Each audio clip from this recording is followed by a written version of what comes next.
Good morning! So let's keep it simple. So how to learn or teach language.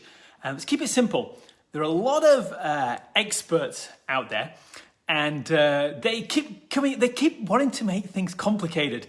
They're talking about all these methodologies and they're arguing saying don't do this but do this and do that and don't do this and all this really complicated stuff. But really learning or teaching a language, it's really simple. There are just 3 simple steps you need, and I'm just going to walk you through those steps today. And the things that people have been using for thousands and thousands of years, and they work really well. We always come from a learner's point of view first. We'll show you how you can use them as a teacher. So the first thing, let's just start from a blank piece of paper. And let's just forget all the really complicated stuff and all the theory fighting and everything like that. Let's just look at the 3 simple steps you need to learn or teach a language.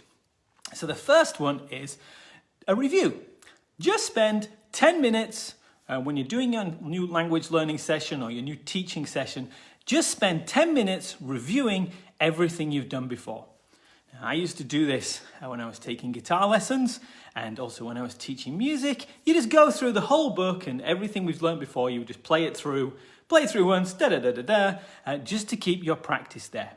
Now, a lot of teachers miss this one out because a lot of teachers think, oh, I've taught it, boom, it's gone. I've taught it, it's gone. But you need to review it in every lesson. Now, if you're a learner, you can do that with fancy ways like using Anki and apps and things. When I was learning Japanese, this is the key to how I jumped up all my grade levels in Japanese, because I would have all the language that I'd learned and put it in a word tank and then just test myself on it every day. So every day I'd just be testing myself on all the new words I'd learned. And if you're a teacher, I always recommend doing a curriculum that's question-based. So a question-based curriculum where each lesson is based around a question is not only really good, useful language, because people like people who ask questions, yeah? They don't like people who just talk about themselves all the time, yeah? But it's also really easy to review in that case. So for example, if you're doing the Genki English curriculum or the Genki Japanese one, then there's a question for each lesson, and to review that lesson, you just ask the students the question. Very simple. And if you get a bit of practice in, you can review 100 lessons in about 10 minutes. That's all it takes. A bit of practice. So if you're doing 100 questions, you just ask the class the questions, they respond. Each question then gets 6 seconds.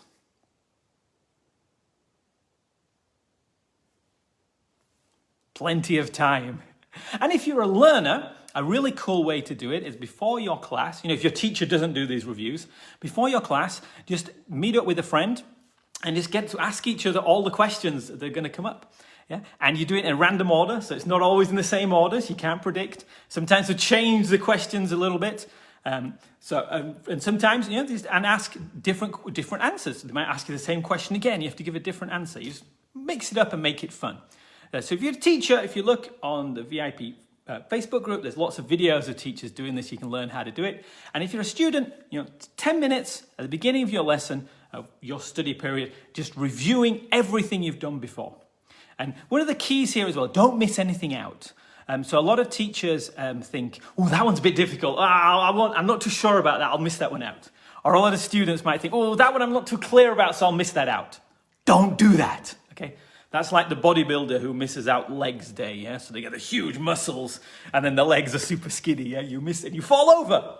So if there's something you're not 100% about or you're not too sure about, that's the one you need to be reviewing the most, okay? So don't skip things out. Now, those of you who are learners who are really, really into this, about space learning and space repetition and all this sort of stuff, that's cool. You guys, you know what you're doing, so you can miss things out when the algorithms say you can. For everybody else, review everything at the beginning of each session. As I say, for teachers, it just takes 10 minutes. It's cool. Okay, so number 1, review. Review everything you've done so far. Really important. Second thing you need is just some input. Okay, so no artist creates something completely from scratch. An artist is always taking in things from their environment, pictures and music and TV and books, and they take all that stuff in and then they create their product. Their artwork. But if they don't have this different input, it's not possible to create. And it's the same in the science world. A scientist doesn't just come up with a new theory and go, hey, theory of gravity, look at this. Law of gravity, but anyway, a theory of whatever it is. A scientist takes in all these different things of everything that's gone before, and they put that in, and then their brain conjures up this new thing. And language learning is just the same. It's not possible for you to suddenly start speaking a language if you haven't had enough input into your brain. And the right kind of input. We'll talk about that in a second. So let's have a look at this from a learner's and a teacher's point of view. So from a learner's point of view, the ideal thing is to put yourself in that situation. When I was learning Japanese, I was on TV and I would keep saying yes whenever they invited me, and the topics kept getting more and more complicated. And they used to say all this stuff, and I'm like, I've got to learn all this because they're going to ask me it on TV. Last week, here in Italy, I was having a lot of meetings and no translators, so everybody was talking blah, blah, blah, blah, blah, blah, all this stuff, and I'm like, okay, I've got to really concentrate on this, get this real input, and it's important to me now, so that's how you do it. If you're in that situation, that's the perfect one.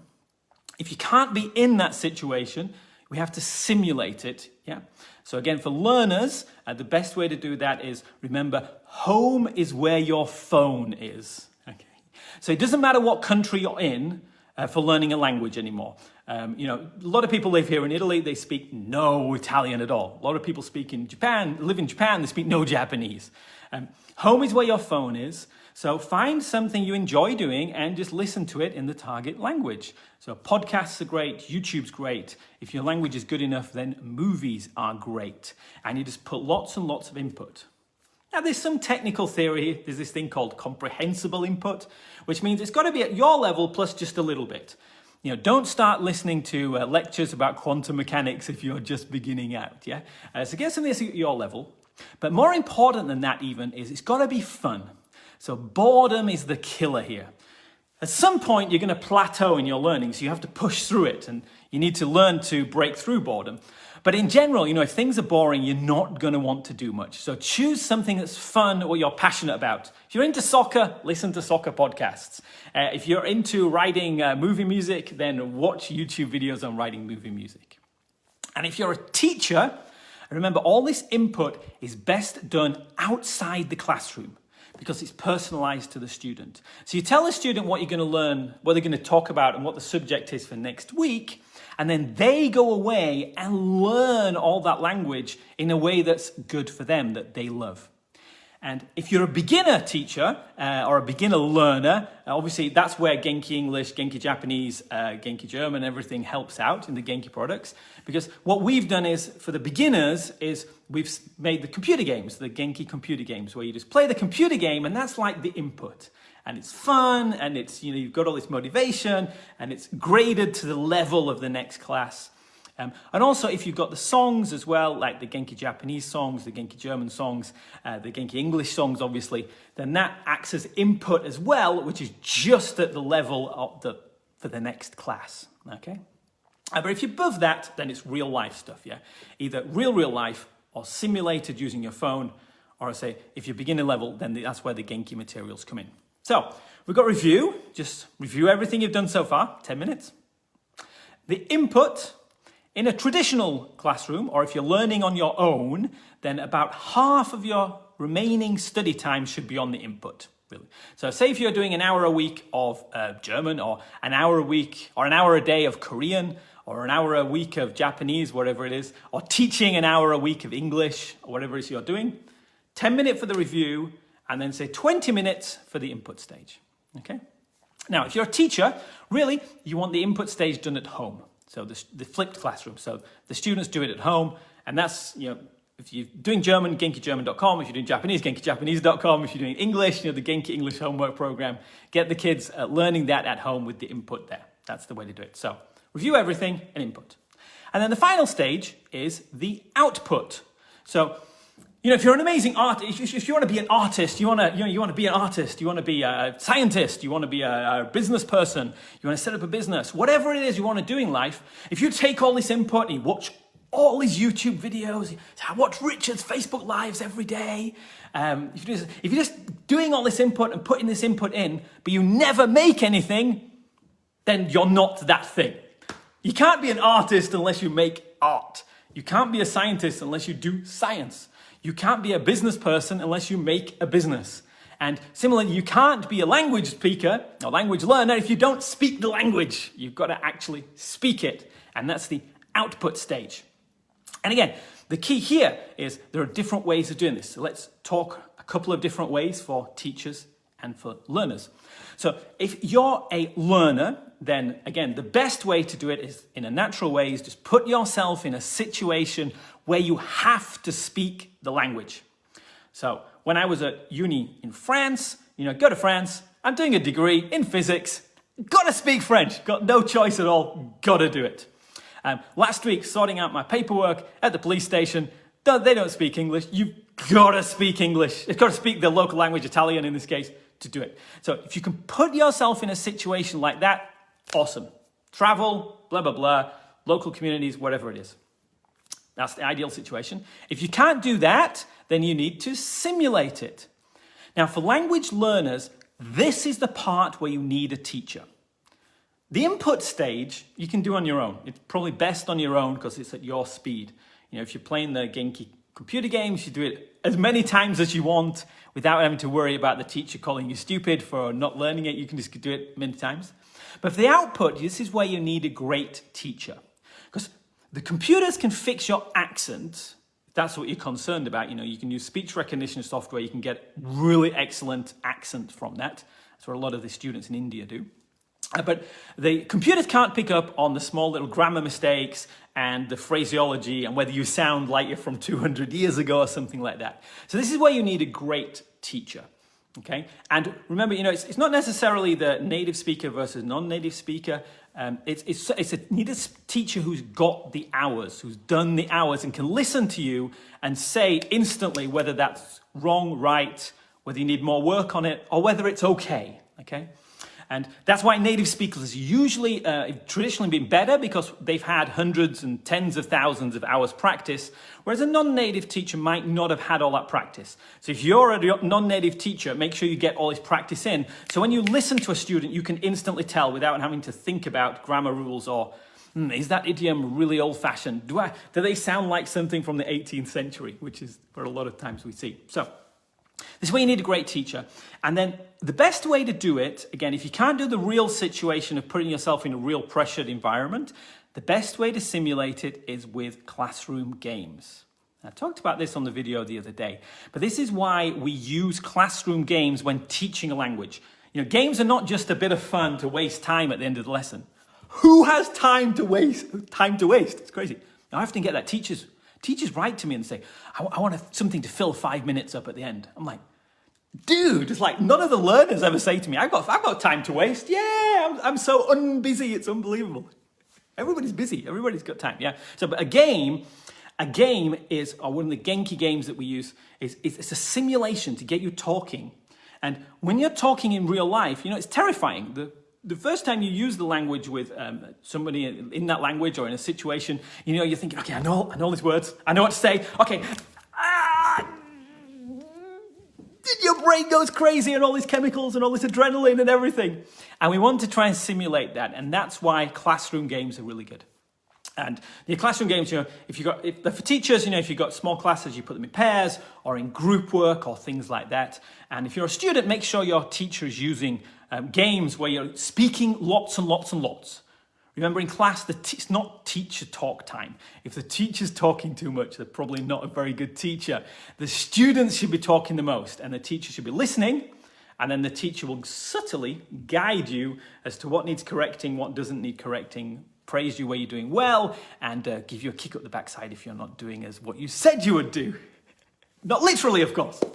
So there you go. So those are the 3 steps. Very simple. It's just review what you've done so far, get lots of input, whether that's a real life situation, using your phone, or for teachers, using the Genki, the games and the songs and things, and then output, practice it in as near a real life situation as you can, which for learners can mean a real life situation, to put yourself in something stressful, volunteer for something where you have to use the language.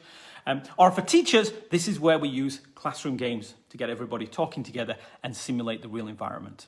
And also it means that because time is valuable, nobody has time to waste, then most of a language class should be output. There's no excuse for it in this day and age. Yeah? So you would do your 10-minute review, and then the input stage, the students would do at home beforehand.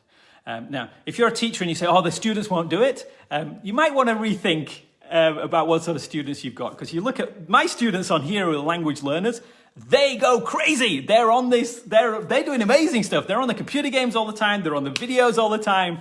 They're using their own free time to learn these languages in most cases because they love it and they're passionate, yeah? And usually that's because they have a big why. They know why they're learning it, yeah? So you got students have got to know why they're learning the language. Now, it could be because they're passionate. So I think on here you'll see a lot of the students who are learning Japanese from me. That's because they want to watch anime and manga in Japanese. A lot of the students who are learning Korean with us, they're doing it because they want to learn, BTS lyrics. And if it's things like English, it's for things like fulfilling a dream. If you want to be a football player, soccer player, if you want to be a scientist, if you want to be a musician, then English is the key to the rest of the world. It unlocks the rest of the world. And whatever dreams kids have, as the teachers, we've got to show them that, okay, here's a skill that's going to help you get your dream. Yeah. Even if the dream is just get high marks on the exams, so then they can go to their dream university or whatever it is. And that's something there. So you got to have that passion there. You got to have that's. And when you're a student looking for a teacher, that's the great thing. The teacher will be able to ignite that passion in you, and they can all do it in lots of different ways. But you will feel that, wow, that teacher's done that. They know what they're doing, and they're going to be able to guide me. I can learn something from them. So you're really careful when you're choosing a teacher. Make sure it's somebody who thinks, wow, that's cool. I want to do that, I've got loads of teachers now. I'm always learning new things. And whenever I choose my teachers, it's like, I want to learn how to do that. Teach me how to do that. And then they say, go away and do this for 1,000 hours. And I'm like, what? Okay, boom, go, well, probably not 1,000, but 100 hours, boom, do it, come back. They give me the feedback and things like that. So anyway, getting off the topic, keep it simple. This is the key. Really simple. Just review everything you've done so far. Lots of input and lots of output. That's all it is about languages. Forget about all this complicated stuff and all this, these 4 skills and all these different methodologies and all this blah, blah, blah. Look at what works for learners. Look at the people who are actually learning the languages, who actually, most kids who went through high school, learn the high school way of learning, don't speak for anything. But most people who learn in real life, they learn really easily. It's fun. They don't have to be brain surgeons, Anybody can speak a language. Just look at how many really stupid people there are in England and America and Australia, but they all speak fluent English. So anybody can do it, a language. It's easy. Well, if we were doing brain surgery, it's a little bit different. But we're just doing the languages for now. So there we go. Keep it simple. Review, input, output. Use Genki English where you can, or GenkiGerman.com, GenkiJapanese.com, GenkiKorean.com. The Genki sites. Use those where you can because we've simplified that down, made it easier so teachers don't have to prepare and students can have fun. Because I say boredom is the biggest killer. You've got to make it fun because you do have to put the work in, and the more fun it is, the more you want to do it. If you've got to battle learning English and boredom, you're not going to win that battle. So if we get rid of the boredom, make it fun, and then we're learning, then it's a lot easier to become a lot more proficient and get really awesome at the language. Cool. I'm Richard from GenkiEnglish.com and all the other sites I mentioned before. Check it out. Ask me any questions you've got. If you're a student, good luck, gambare. You're going to do amazing on this. And if you're a teacher, be the awesome, amazing teacher. Aim to be the best teacher in town that gets all your students to be super amazing, enthusiastic learners. So they go off and tell everybody else what an awesome teacher you are. I'll catch you later. Bye-bye.